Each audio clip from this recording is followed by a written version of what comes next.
పార్లమెంటులో కాంగ్రెస్ పార్టీ మహిళా బిల్లును అడ్డుకుందని బీజేపీ పార్టీ నాయకులు దుష్ప్రచారం చేయడం సమంజసం కాదని కాంగ్రెస్ పార్టీ అధికారం ప్రతినిధి హెచ్ఆర్ మోహన్ అన్నారు. ఈ మేరకు నాచారంలోని కాంగ్రెస్ పార్టీ కార్యాలయంలో ఏర్పాటు చేసినటువంటి విలేకరుల సమావేశంలో ఆయన మాట్లాడుతూ బీజేపీ పార్టీ చిత్తశుద్ధితో మహిళా బిల్లును పార్లమెంటులో ప్రవేశపెట్టకుండా కాంగ్రెస్ పార్టీ మహిళా బిల్లుని అడ్డుకుందని ప్రచారం చేయడం ఎంతవరకు సమంజసమని తీవ్రంగా మండిపడ్డారు. కాంగ్రెస్ పార్టీ మహిళా రిజర్వేషన్ బిల్లుకు వ్యతిరేకం కాదని స్పష్టం చేశారు. ఈ బిల్లు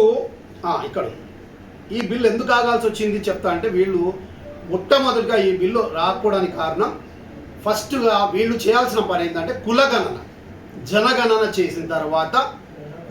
చేసిన తర్వాత డీలిమిటేషన్ చేసిన తర్వాత ఈ బిల్లు ఆమోదంలోకి వస్తుందన్న ఉద్దేశంతో ఇది ఆగింది.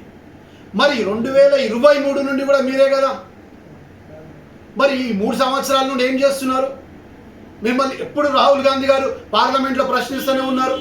జనగణన చేయండి, కులగణన చేయండి, జిస్కా జిత్నా ఆబాది ఉస్కా ఉత్నా హిస్సాదారి అని రాహుల్ గాంధీ గారు ప్రతి వేదిక మీద చెప్తూనే ఉన్నారు. మరి మీరు ఎందుకు చేయలేదు? మళ్ళీ దాన్ని ఏం చేసినారు?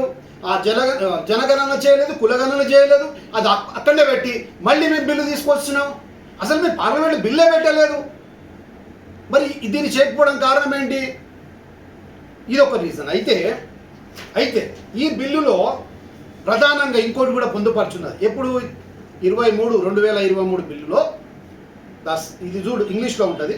The 73rd and 74th amendment passed in 1993 which introduced panchayat and municipalities, and the constitution reserved the 1/3 of the seat for women on these bodies. The constitution అంటే 73-74 అమెండ్మెంట్ ప్రకారం 1990 వీధిలో రెగ్యులర్స్ అమ్మాయిలు, మన దేశానికి కిరీటం తీసుకొచ్చినట్టు అమ్మాయిలను ఈ బ్రిజ్భూషణ్ సింగ్ అని ఒకడు, వాడు దీనికి షాప్, అది స్పోర్ట్స్ షాప్ చైర్మన్, వాడు అత్యాచారం చేసిన అమ్మాయిలు మమ్మల్ని హింస చేస్తుండని వాడు చెప్తే పట్టించుకోకపోతే వాళ్ళు ఢిల్లీ నది వీళ్ళ ధర్నా చేసే వాళ్ళ గుర్రాలతో దొక్కించి లాఠీలతో కొట్టించింది. మన దేశానికి కిరీటము వాళ్ళు తీసుకొచ్చి గౌరవం తీసుకొచ్చినట్టు మహిళా సోదరులు, చెల్లెలు, చిన్న పిల్లలు. అప్పుడు ఏడవండుకున్నావు నరేంద్ర మోడీ? వాళ్ళ ఆత్మగౌరవం కాదా? అట్లాగే ఇది పిహెచ్యు యూనివర్సిటీలో ఐటీ సెల్ బీజేపీ లీడర్లు గ్యాంగ్ రేప్ చేస్తే కూడా ఆ రోజు కూడా నీ కంటికి కన. ఇట్లా చెప్పుకుంటూ పోతే ఎగ్జాంపుల్స్. బిల్కిస్ దోషి బీజేపీ, వాడి మీద కూడా మీరు ఫుల్ సపోర్ట్ చేసి వాళ్ళని గడ్డెక్కించినారు.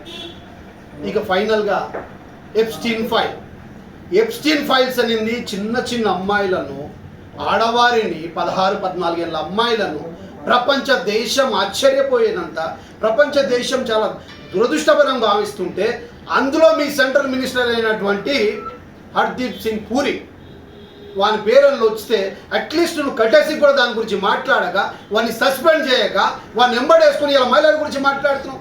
ఏ మహిళల గురించి అత్యాచారంలో మీ